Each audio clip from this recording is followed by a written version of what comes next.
All right, folks, I am really excited to bring you a rifle that's very near and dear to my heart because, mostly because of a video game, and I'm not ashamed to admit it, but way back when, there was a little game called Battlefield 1 that came out, and it covered World War One. And me being a longtime Battlefield fan, I obviously picked it up and had so much fun with it. It was a phenomenal, great game, and that game and another friend of mine that I played it with is basically the sole reason why I am into milsurp as much as I am now. I was always into guns, but the old milsurp, old stuff never really appealed to me much until I played Battlefield 1, and one of my absolute favorite rifles in the game was the Gewehr M95, just like I have right here, although the one in the game is obviously a lot longer than this one. But that's the rifle that I want to talk about in this one was Gewehr M95, M1895, M9530, M9534, whatever you want to call it. It is the Steyr Austro-Hungarian? Yeah. Steyr straight pull 1895 rifle, Steyr Mannlicher 1895 rifle. It has so many names, but it's generally understood what I mean when I say M95 or 1895 straight pull. I mean this thing right here. And that rifle in that game was absolutely one of my top favorite bolt rifles to use because it was so fast, and it had great damage output, and the reload was also very unique in the sense that unlike pretty much every other bolt rifle in the game, it used end block clips like this, right? So when you went to reload it in the game, the guy didn't open up the bolt and put one round in one after another. He just popped the whole thing out, put a new one in, slammed the bolt home, boom, he's ready to go. So it made it very fast, very quick to top off and to reload and get right back into the action. Everything about that rifle was super fast, and it was just a really great, unique rifle, and I definitely enjoyed it throughout my time playing that game. So I figured, man, I should probably get one for myself. And I did not realize just how common these rifles are, or how many they made of these way back in the day. You know, some weapon historians will say that the M95s are actually almost as prevalent as Mosin rifles were, with the number produced being somewhere in like the 2 or 3 million range, which is crazy to me. So that explains why there were so many of these rifles around for as long as they were, because there were just so many of them. And obviously, as the name suggests, these things were around before World War One, used extensively at World War One and in World War Two, actually, when they were converted to the 8x56 cartridge instead of the 8x50.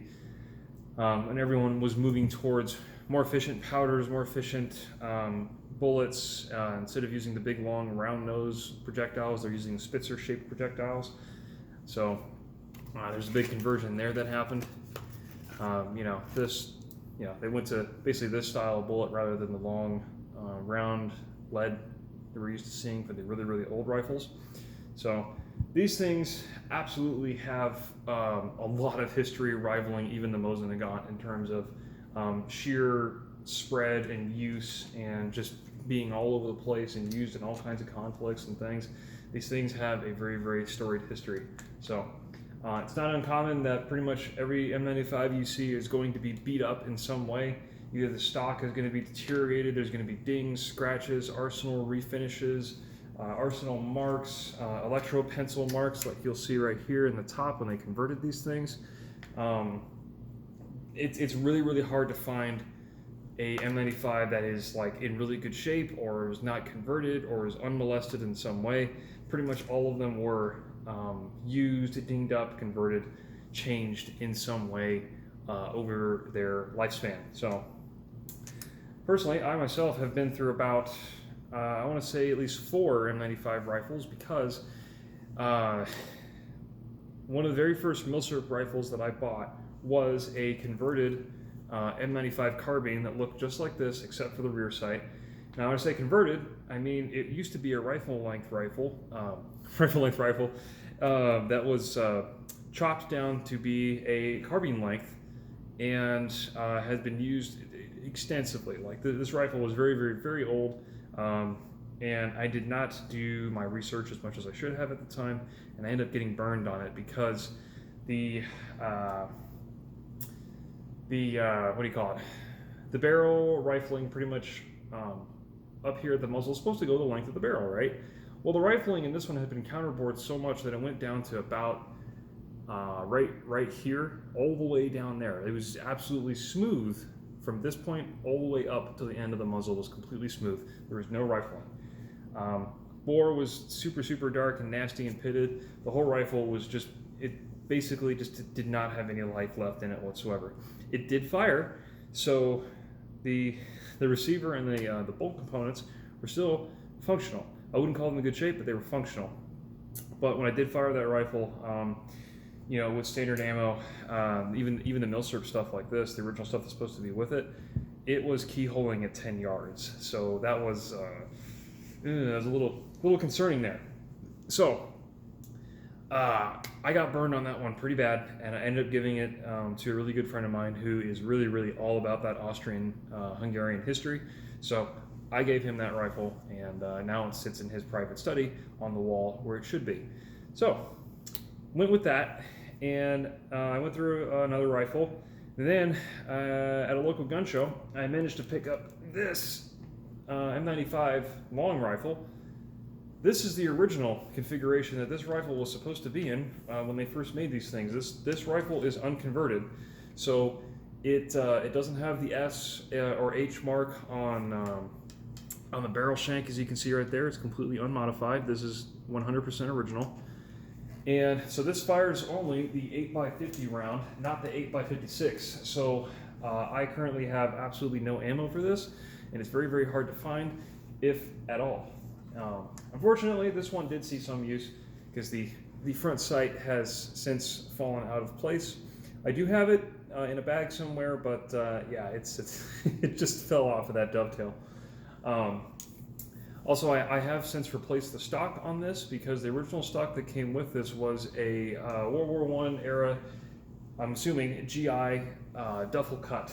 So the original stock, which I still have, both pieces in fact, it underneath this barrel band right here, there was a very, very clean cut right here where I'm assuming a GI at the time, American GI that brought this back to the States, had cut it to fit into his duffel bag to bring it back to the States. So this entire piece here was separate from this piece here from the stock. And you couldn't tell unless you took this barrel band off. But with the experience that I've learned from milsurp rifles is you take these things all the way down every time you buy a new one, because you don't know where it's been, you don't know whose closet it's been sitting in, you don't know what kind of cosmolin's been sitting underneath there, you know nothing about it. So it definitely pays to take these rifles completely apart, destock them, take all the parts out, clean everything really, really good, and that's how I found that this one was in fact a duffel cut. So the gentleman that sold me this had no idea what this really was. He claimed that he had shot the 8x56 ammo out of this. That was clearly something he said out of ignorance, because I've tried to chamber a 8x56 round in this and it would not fit. On the off chance that I was betting that maybe they just didn't actually stamp the mark here in the barrel shank, no, this is in fact an original 8x50 rifle. So this one mechanically is in excellent shape. There's no issues with the receiver, no issues with the bolt or anything like that. Obviously the bluing and the material has been worn pretty much all the way down to the white. But the rifling is still good. The bore is just fine. This rifle is in actually pretty decent shape for what it is. So no complaints there. I gave the guy like $200 or something, and he looked at me kind of funny because he's like, well, what's a youngster like you want to do with an old rifle like this? I bet you don't even know what country that rifle is from. I bet you think it's some kind of Mosin they got. And I said, no, sir, that's Steyr Mannlicher, 1895. And he was very surprised by that. But sold to me for about $200. I picked it up because I desperately want a long rifle, 1895 rifle in 8x56. Because that is basically close to the same rifle that I used in Battlefield 1. And that's really why I want it, among other reasons too, but it's still pretty cool. So yeah, this rifle basically sits in my unusable closet because I just don't have ammo for it. I don't really know where to get any of the original ammo, or to have somebody make me some reloaded ammo, and I don't have the facilities myself, or the skill, or I think really even the time to make my own cartridges for this. I know it's possible because Captain Ball did it, but that dude is infinitely more experienced, more skilled than me in that kind of thing. So this is definitely a project gun. Someday I will get ammo for this, and someday I will shoot it. But for now, it's resigned to the closet with a new stock that I put on it, so it actually stays together and doesn't fall apart. So that's enough about that original one, though. The one I shoot the most is this little carbine right here. So this is an original carbine, and you can tell that by the rear sight. So a lot of those long rifles were converted to carbine length after World War I, basically in the 30s. They wanted to take down a whole bunch of these rifles and just make them carbine length because they thought, those long rifles are just a little bit too long. We don't really need them to be that long. We can just issue them to rear echelon troops and kind of fill the same role that the U.S. M1 carbine filled. Short, handy, light little rifle, even though this fires a really big cartridge and this kicks a lot. That was kind of the idea at the time. So they took a lot of long rifles and cut them down to short rifles. This one, however, came from the factory as an original carbine because the rear sight here is the shorter length. The rifles have a larger rear sight. As you can see here, that is much, much longer than the carbine length sight, which you can see right there. That is the biggest tell to tell you whether or not a carbine has been converted from a rifle or is an original carbine. I personally think that original carbines tend to be in a little bit better shape because a lot of these were made a little bit later than most of the other 1895 rifles, so they haven't necessarily been around as long, and they don't necessarily see as much action, so they tend to be in somewhat a little bit better shape, but not always. This one is beat up, but it's pretty typical as far as M95s come. The upper handguard on this has been replaced at some point because the wood has obviously different coloration from the stock, and even then the top of the stock right there is deteriorating and wearing away. I don't know if you can see that on there, but the wood is basically crumbling away, so not unusual to see on these rifles. Now, with the conversion to 8x56, pretty much what they did at the time was they didn't think it was necessary to take the extra effort to go through and make sure that all the parts are matching to each other. So they tore all the parts out of everything and just force matched them with the electro pencil marking right there, as you can see on the back of the bolt there. That is my understanding of how they went through that conversion process. So they weren't very keen on making sure that things lined up and matched up correctly. They just said convert everything, reassign everything, force match everything, just put it together, get it out there, go, go, go. Very quick, very fast. And that's kind of what I believe lends to the absolute obtrusive nature of operating these rifles. These things will fight you. People think that Mosin Nagants are particularly obstinate when it comes to operating. They don't have anything on these. These are an absolute chore to operate. It is absolutely nowhere near close to the smoothness of a Swiss straight pull action. These things are a beast to operate. Because when you fire, you have to fight against this striker right here and also pulling the bolt physically back out of its channel. So that requires quite a bit of strength, especially when you have a freshly fired cartridge in the chamber here that's expanded and fit the chamber. You really, really, really have to wrench these things open, and they are not smooth at all whatsoever. So a word of caution there, you're going to need a bit of strength to operate these things, or you're going to have to end up jackhammering it, on the table and just going, get that thing out of there. Yeah, they are not very user-friendly in that sense, so something to watch out for. Now, another thing with these rifles that I really I don't want to say I don't like so much because it is such an old rifle, but these bolts here are mouse traps in the sense of when you go to remove this bolt to clean, a lot of these rifles, now every single M95 I've had has been completely different in how it behaves. This one in particular, if I try to take this bolt out of the back here to clean it, this section right here will snap shut immediately. It'll just go, just instantly just snap together. And it requires quite a bit of hand strength to pull that bolt apart so you can actually reinsert it into the receiver ring here. It is quite difficult, and it's not user-friendly whatsoever. I really don't know how those militaries back then operated with these things, because as a soldier being issued this with that kind of quirk about it, I would be on a short fuse, to say the least. So yeah, but every M95 rifle I have has been different. Some of these bolts, when I take them out, don't mousetrap closed. Some are harder to open than others. Some, will snap closed. Some will get stuck in the actual channel of the rifle here. Some get stuck up here. Some get stuck in the front. Some are just really, really hard to close. Some have bent magazine followers like this one does. Some do not. It's really... Each rifle has its own kind of character about it, and that kind of comes with the territory, being as old and beaten up and worn as they are. Anybody who has a wide range of Mosin Nagants will tell you the same thing. Every single trigger pull is different. Every single bolt action is different. It's the same case with these rifles, like bar none, 100%. That's how it is. I will say the unconverted rifles that I've seen and handled, like this one here, the long one, the 8x50, these ones are infinitely smoother. They are smooth. As I say that, it makes it difficult. But yeah, operating this bolt on an unconverted one that has the original bolt to it, what I'm assuming is original bolt, is 10 times smoother than a converted 8x56 rifle, long or short. They just are. So yeah.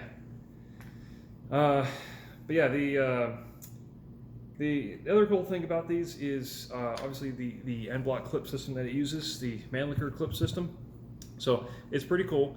Unfortunately, compared to Mauser rifles anyways, these need these clips to operate effectively. You can single load these rifles by jamming around in there and closing the bolt over it, but it's not recommended to do that. It's not how they were meant to be fired. But basically take this whole clip in here, and you just jam that in there just like that, and it fits real snug, just fine. And then you close the bolt and you go to fire. Now, when you're firing all through the rounds and you get to the very last round in the clip, when you go to push the bolt forward, it should eject the clip should, well, not eject, but it should just fall out right of that little cavity right there. It should just fall right out. Unfortunately, this carbine I have does not do that because the follower in here is bent, so it pushes the whole clip over and gets stuck in here. But thankfully, when I have another new clip, and I shove this thing in here, it just pushes the clip out the bottom. So it's not a real issue, but it's not 100% how it's supposed to be functioning, which is not unusual for these rifles, to be completely honest. It's always a grab bag when you're buying an M95. You never know what you're going to get. Even if it looks in perfect, pristine shape, you have no idea how that thing is going to fire. You don't know if it's been converted. You don't know if it's been whatever.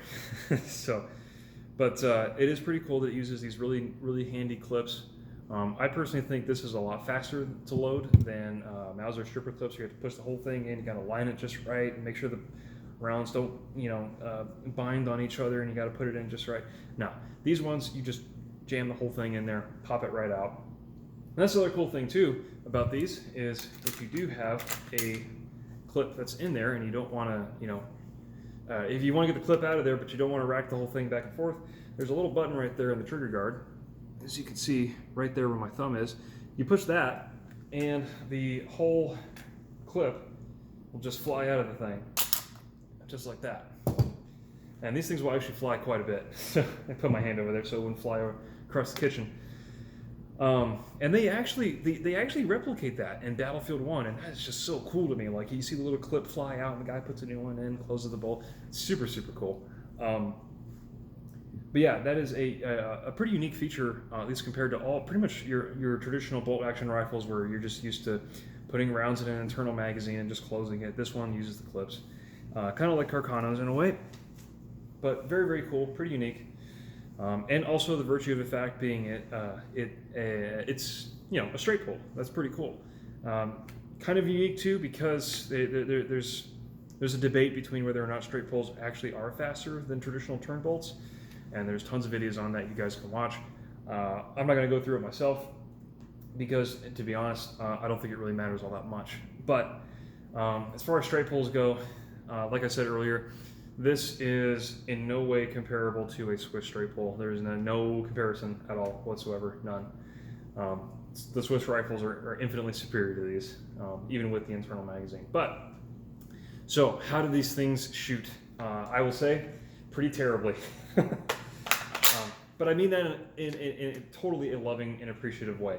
So this particular rifle here, like I said, the first M95 rifle that I got, it was keyholing at 10 yards, so it's not really any point in trying to get accuracy out of that. But this rifle right here is the one that I've shot the second most.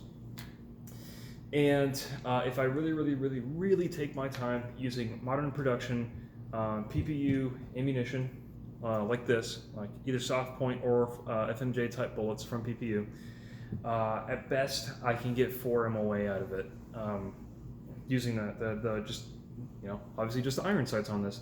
The sight radius is obviously quite small, and it's a very sparse kind of looking sight picture. It's not anything fancy, and yeah, the best I can get is 4 MOA out of this gun. Was that acceptable at the time? Absolutely. 4 MOA is still a 4-inch circle the size of a man-sized target. Dude, you're doing just fine. So accuracy is not what I would call phenomenal, considering a Swiss straight pull rifle can get 1.1 MOA, at least I did with mine. But this did not get any better than 4 MOA, even with good ammo. So not what you would call a target rifle by any means, but it will get the job done. And that's really what these rifles were designed for. So it fits the bill. Now in particular though, this rifle, like pretty much every M95 you find, is going to have a quirk. And the quirk in this one is the front sight here. Now I don't know if it'll show up very well, but the entire front sight on this rifle is actually is canted ever so slightly. So instead of being straight on, like supposed to be straight on with the center line of the barrel, like every iron sight is supposed to be, this one is actually sitting off like that. It's actually skewed.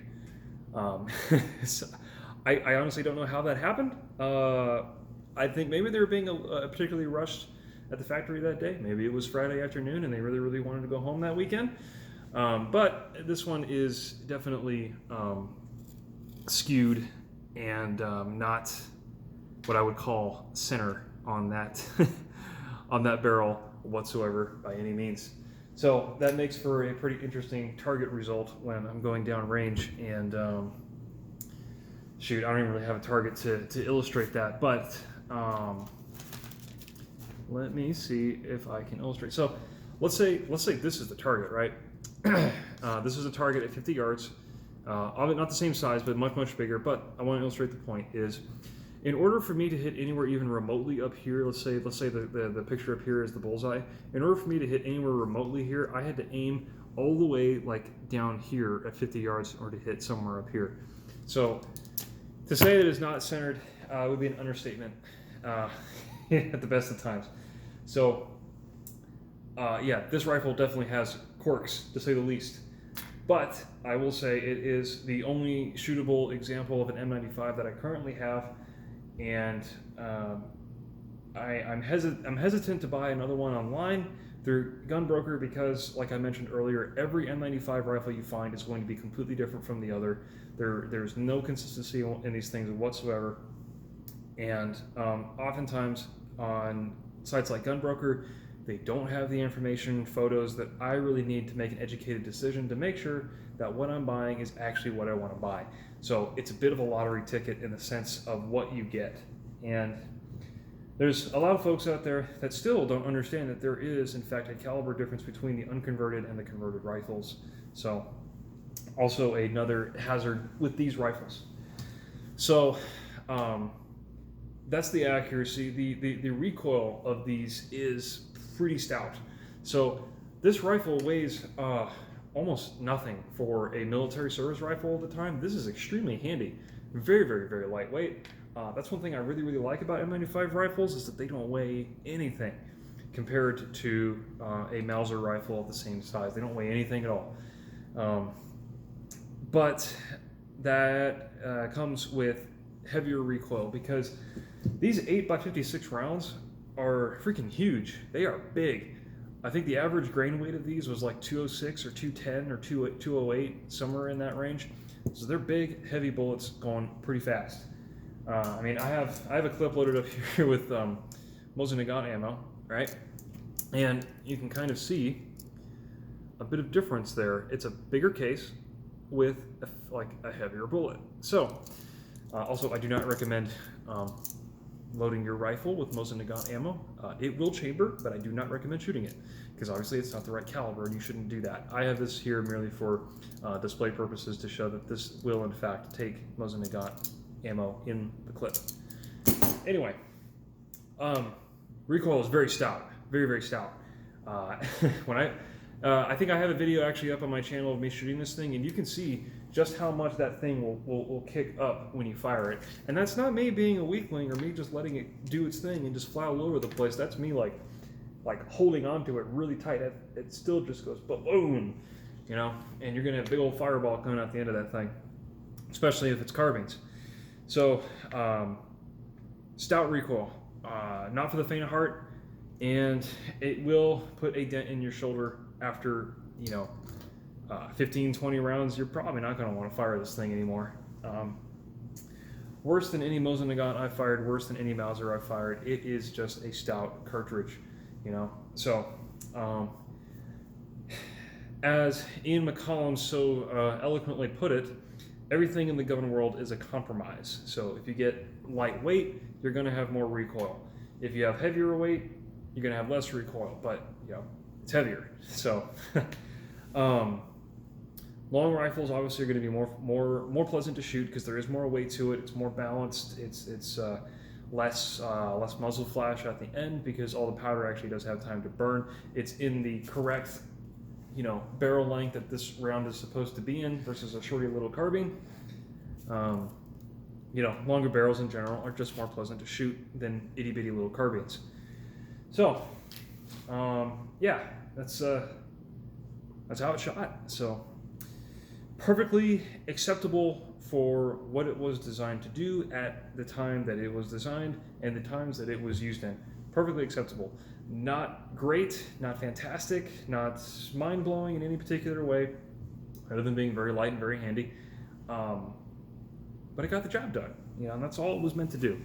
So it is often what I would consider unrecognized piece of milsurp rifles that really nobody really talks about that much.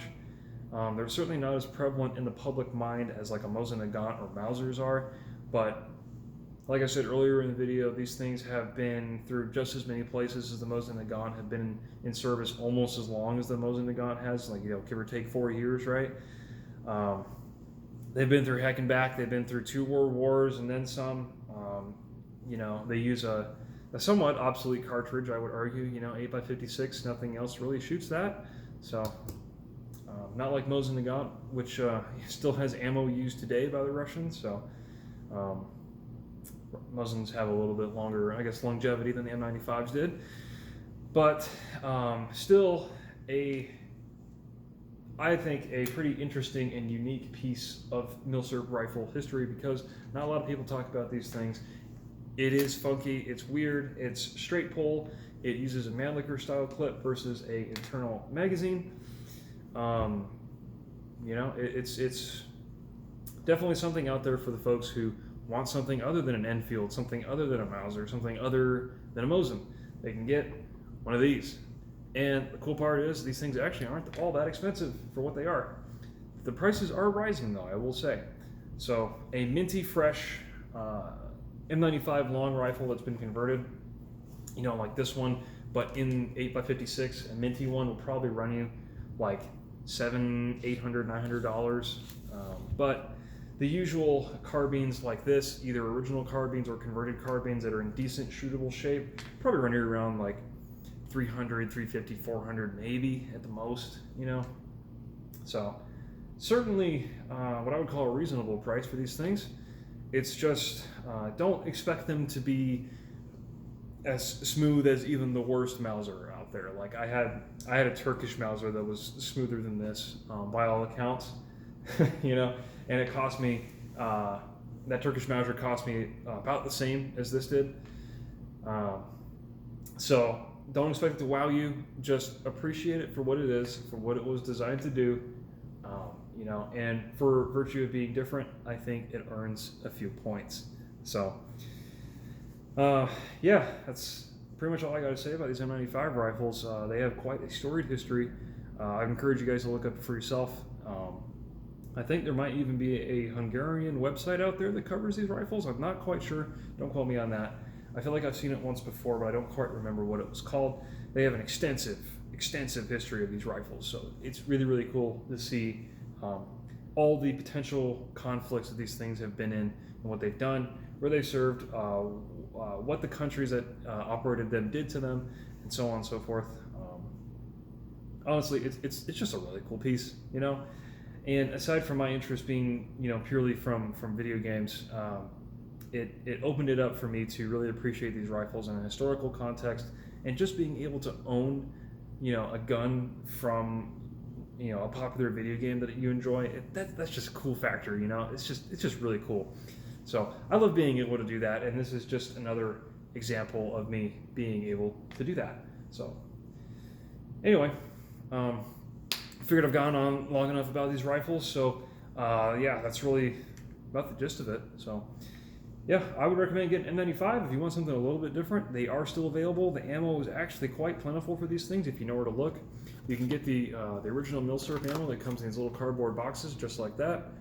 You know, Nazi era ammo. In fact, on the back of these clips, it's probably not going to come up on the camera, but if you look close enough, that little divot right there underneath the lip, that is a Nazi eagle. So another piece of cool history, right? Now, regardless of how you feel about them, that is still just a pretty cool piece of history that you can see that on the back of these clips. So anyway, enough about that. Really recommend these rifles. They're just cool. They're dandy. You know, got a lot of history behind them, so it hits all the cool points for me. So anyway, yeah, all I gotta say about those.